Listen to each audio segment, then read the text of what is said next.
Cheta Jessica Huentemán Medina Piñel, soy diseñadora y ceramista, fundadora de este taller Artarra Cultural de cerámica contemporánea mapuche. Y los invito y las invito a ver y conocer parte de mi vida y de mis obras y diseños. Adelante.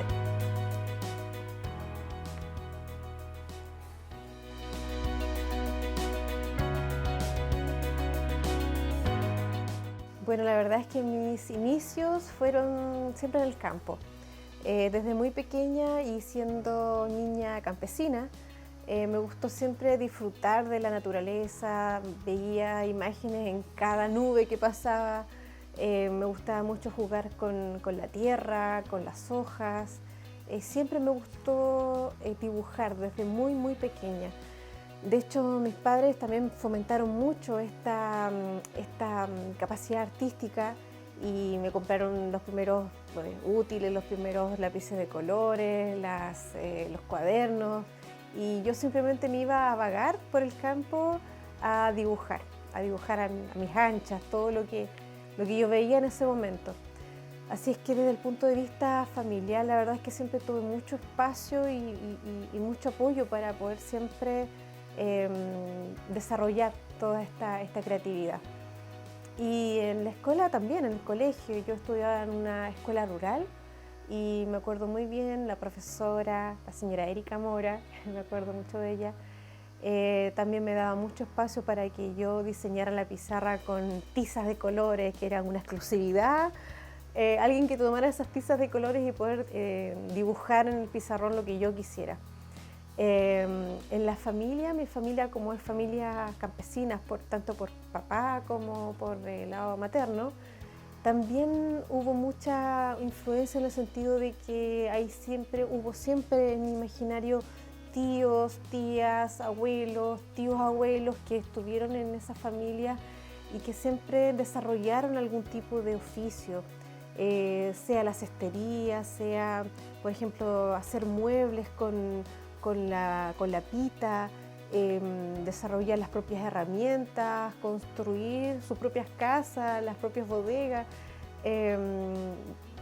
hacer diseños, dibujos, la propia ropa también, en el caso de las mujeres. Mi mamá, desde cuando nosotros éramos muy pequeños, ella nos hacía, nos diseñaba, nos confeccionaba toda la ropa. Entonces, claro, hubo como también en la familia un ambiente como de creatividad súper presente. Y a medida que fui creciendo, estas ganas de poder siempre desarrollarme en esta creatividad también fueron creciendo. Entonces, logré entrar a la Universidad Católica de Temuco con una prueba de aptitud, ¿cierto? En aquel tiempo, y estaba como entre la carrera de arte, la carrera de diseño, pero finalmente opté por la carrera de diseño porque sentía que era una carrera que fusionaba tanto el arte como la praxis, como el objeto funcional, y es algo que a mí me gustaba mucho también. Y paralelo a estos estudios universitarios obtuve una beca de residencia en el Hogar y Centro de Desarrollo Sociocultural Mapuche, que hoy se conoce como Pelontúe, de Temuco, y fue en ese espacio en donde yo vine a conocer en pleno esta identidad mapuche que habitaba en mí, pero que todavía no estaba muy desarrollada. Fue ahí en donde empezaron como las primeras inquietudes, de qué forma yo abordo desde el diseño la identidad mapuche para crear objetos nuevos pero con pertinencia. En ese tiempo la palabra pertinencia mapuche era como mi principal desafío en todos los talleres, en todas las propuestas de diseño que desarrollábamos en la universidad. Y luego en el año 2006, que fue el año en donde ya me titulé, viajé a Palermo, Italia, en la isla de Sicilia, y me encuentro literalmente con el paraíso de la cerámica mayólica, y fue allí en donde pude aprender de todas estas técnicas maravillosas de cómo ellos realizan hermosuras. La verdad es que son joyas, son obras de arte con la misma greda con la cual trabajamos, la misma greda que existe en este territorio, que podemos encontrar a la ladera de un río, a la orilla de un camino, ¿cierto? Tuve la oportunidad también de acceder como aprendiz en distintos laboratorios de cerámica mayólica. Tuve maestros y maestras muy generosos con sus conocimientos, así es que me entregaron todo su kimún, y frecuenté también en aquel tiempo la Academia de Bellas Artes, frecuenté un diplomado de bioarquitectura, y también pude desarrollarme como relatora en aquel tiempo de intercultural en distintos stage o talleres en terreno, digamos, con niños y niñas. Y también pude desarrollarme como ceramista. Una vez que aprendí la técnica, fue allá en donde empecé a hacer esta primera fusión entre la identidad mapuche, la esencia cultural mapuche y la técnica de la cerámica mayólica. Y esos primeros experimentos, la verdad es que al principio me daba mucho miedo, si tengo que decirlo, porque no estaba tan segura si estaba haciendo algún tipo de aporte o estaba tal vez transgrediendo un arte ancestral. Y esas dudas tuve que despejarlas con información, con mucha investigación, y fue ahí también en donde yo vengo en conocimiento de que no solamente el pueblo mapuche, sino que todos los pueblos indígenas en el mundo hemos sido siempre muy, muy innovadores. Y particularmente en la alfarería mapuche hemos pasado también por distintos estilos. Está el estilo Pitrén, que data desde 500 años más o menos antes de Cristo. Después se pasa a un estilo Vergel, que es un tipo de alfarería bicromada, blanca, con finas líneas rojas, sutiles líneas rojas. Se desarrolló hasta más o menos el 1700. Después, bueno, con la llegada de los españoles y con los tratados que hizo el pueblo mapuche con el Imperio Español, también hay vasijas que incorporan fragmentos, incrustaciones de vidrio y loza europea a la alfarería mapuche, y hay muchísima innovación también y modificaciones en la morfología. Así es que ante eso, claro, mis dudas ya se despejaron y con toda tranquilidad pude desarrollar más y de forma más ambiciosa, si se quiere decir, esta nueva técnica para desarrollar la cerámica. Y eso da pie a lo que hoy día desarrollo, que es cerámica contemporánea mapuche, y que es un tipo de cerámica que nace desde la cosmovisión, desde nuestro patrimonio material e inmaterial como pueblo mapuche. Básicamente esa es la inspiración que tengo para poder crear cada una de las obras y de las cerámicas que desarrollo. Bueno, nos encontramos en la sala de venta y la sala de exhibición permanente de mi taller Arterra Cutral. Hay algunos trabajos, bueno, acá está todo a disposición del público. Cada una de estas obras cerámicas está ligada con nuestra cosmovisión mapuche. Por ejemplo, por acá tenemos un Ulcantufe. Ulcantufe en Mapuzungún, bueno, proviene del ul, que es el canto. Ulcantufe es el que canta o la que canta. Y de hecho aquí se puede ver que es una persona, es una escultura, ¿cierto?, que está cantando con su manta extendida. Esto se usa mucho también como candelabro. Se pone una vela pequeña en el centro, y cuando está encendida la vela da la sensación de que el Ulcantufe está efectivamente cantando, pero sobre el fogón.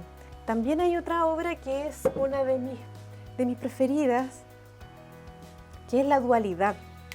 En la cultura mapuche, incluso en los pronombres, está muy presente la dualidad. está presente el yo, tú, él, ella, ¿cierto? Que son los pronombres que nos enseñan en lengua castellana, en lengua española, pero en Mapuzungún están como pronombres ellos dos, ellos o ellas, nosotros o nosotras dos y ellos o ellas dos. Está muy presente en la cultura, tanto que también está incorporado en los pronombres. Y aquí se ven, por ejemplo, dos Wentru, dos varones, la dualidad. También tengo otra obra de mis preferidas que son los Metahue contemporáneos. Estos son metahues de inspiración vergel.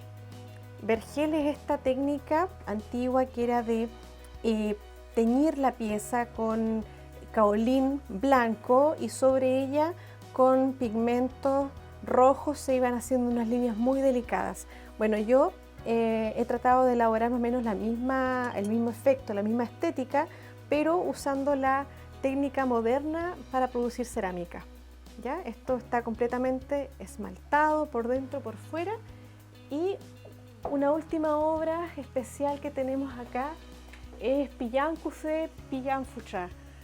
El pillán es este espíritu que está presente en todos los volcanes, muy presente en la cosmovisión mapuche. Cufé es la mujer anciana, el espíritu femenino anciano, y Fuchá es el espíritu masculino anciano. Y de hecho por acá podemos ver como el ambiente, está la lava incandescente, pero también está este color negro que es la lava cuando ya egresa del volcán, ¿cierto? Y se convierte como en esta arena volcánica.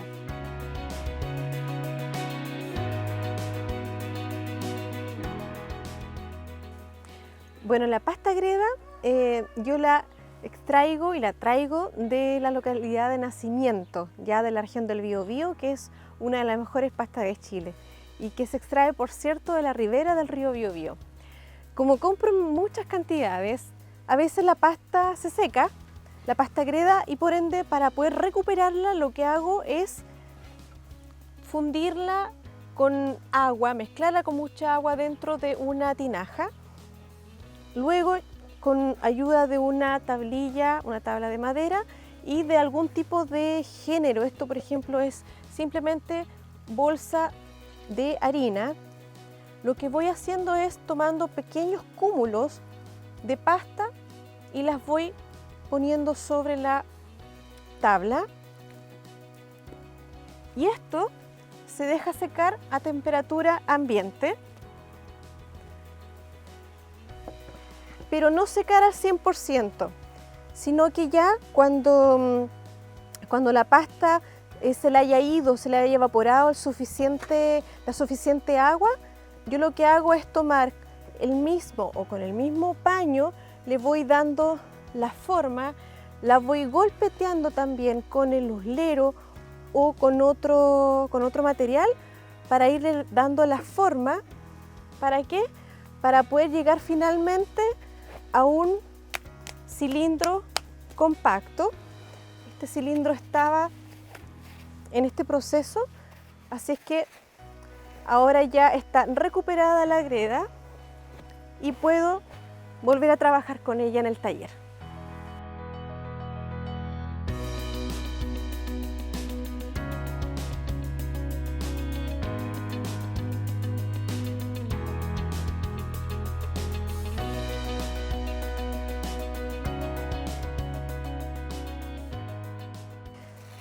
Bueno, sacamos la pasta greda y con la pasta greda vamos a elaborar un plato. Un plato con la técnica de placas, quiere decir que tenemos que golpetear la greda y después con ayuda de unos rieles y del uslero vamos a sacar una forma extendida que más o menos nos dé las dimensiones de un plato, que es el plato que tenemos acá. Esta es una técnica muy fácil para poder trabajarla, y una vez que ya tenga la extensión del plato, al plato yo le coloco un poco de harina para que no se pegue demasiado la pasta greda y facilite también la extracción una vez que esté seco. Acá. Dejamos que la pasta, la placa, vaya tomando suavemente la forma del plato.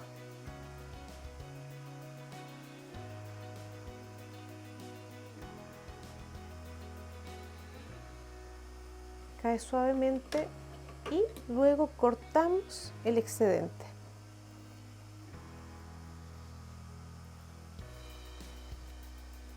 Muy bien. Cortamos el excedente, redondeamos los bordes y el plato lo dejamos reposar alrededor de 3 días, 4 días, dependiendo las condiciones climáticas o más bien dicho la temperatura, porque esto yo los dejo siempre secar a temperatura ambiente hasta que después, pasados los 3 días, yo desmonto el plato. Bueno, este es un plato un poco más pequeño, no es las dimensiones, queda un poco más grande, pero finalmente queda un plato compacto, pero crudo. Y este plato compacto y crudo, lo que hago yo es llevarlo al horno. Este es un horno eléctrico alfarero que quema a 1000 grados de temperatura.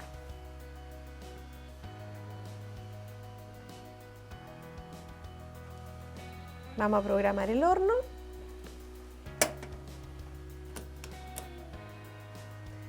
El horno me indica en este momento que la temperatura interior es de 20 grados y que ya está cronometrado, ya está estipulado que llegue a 1000 grados de temperatura. Entonces simplemente enciendo.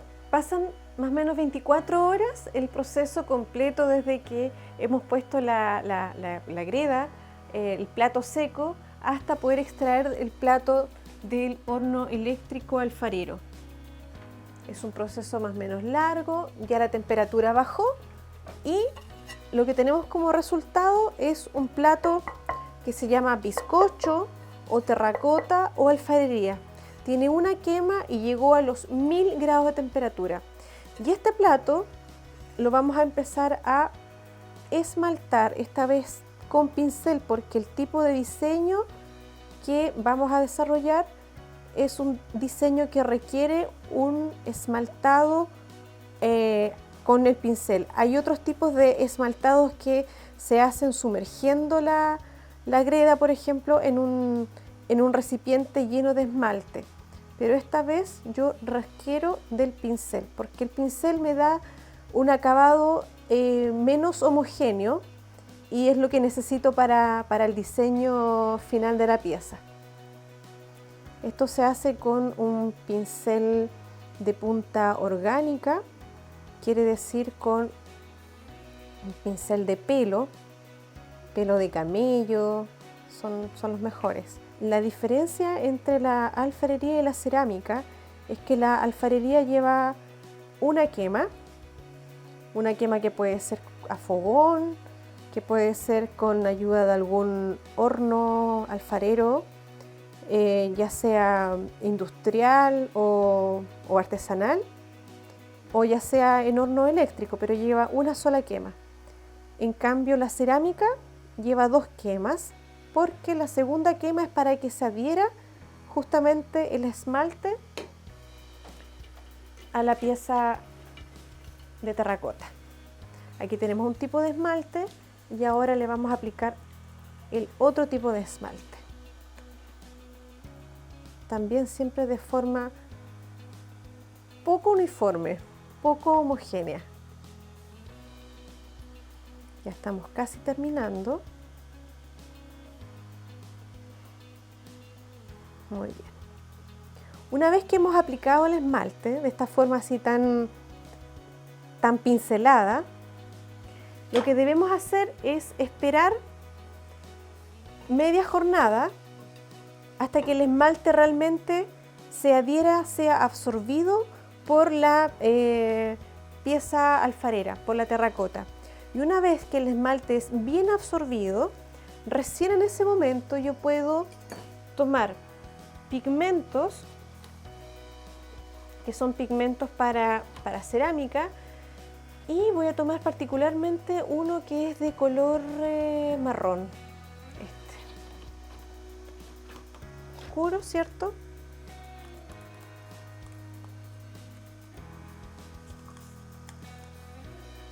Y cuando esto logre estar realmente seco, no lo puedo hacer ahora, recién puedo hacer diseños a mano alzada, ¿ya?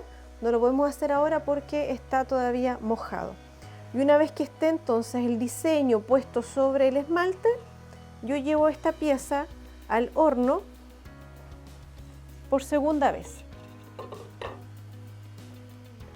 Y enciendo el horno nuevamente a los 1000 grados de temperatura, que es la temperatura que ya está planificada para este tipo de quema. Nos dice que la temperatura interior tiene 29 grados y esperamos el proceso completo. Bueno, y una vez que pasan estas 24 horas nuevamente, abrimos el horno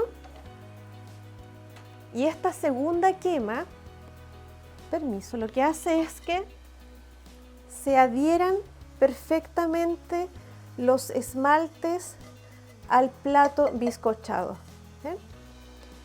Este plato ornamental lo que relata es el Tren Tren y Kai Kai Filú. Tren Tren, que es la serpiente acá de la tierra, Kai Kai del agua. Esto se pega con un producto fuertemente a un marco de madera de Raulí para que finalmente nos quede una obra como esta para poder exhibir. Tren Tren y Kai Kai Filú.